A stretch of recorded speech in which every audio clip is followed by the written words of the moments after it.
Welcome back to another Computer Sluggish video.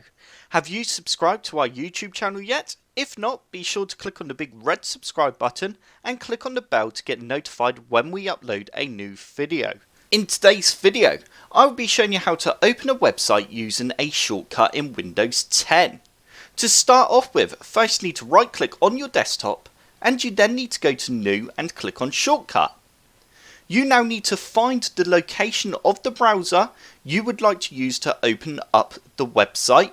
I'm going to use Firefox. I've already got the directory copied, so I'm going to go Control and V and paste it in. I now need to go / and just type in firefox.exe. Once you have selected the web browser you would like to use, you now need to put a quotation mark at the start and end of the location of the web browser and then do a space. You now need to type in the website you would like to open with this shortcut. I'm going to open up mine and my partner's website, which is computersluggish.com. Once you have typed in the URL for the website you want to open, you can then go ahead and press next, and you can now go ahead and give the shortcut a name.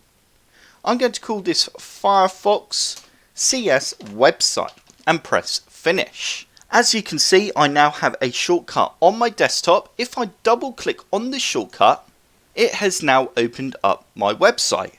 And that's it. It really is that easy.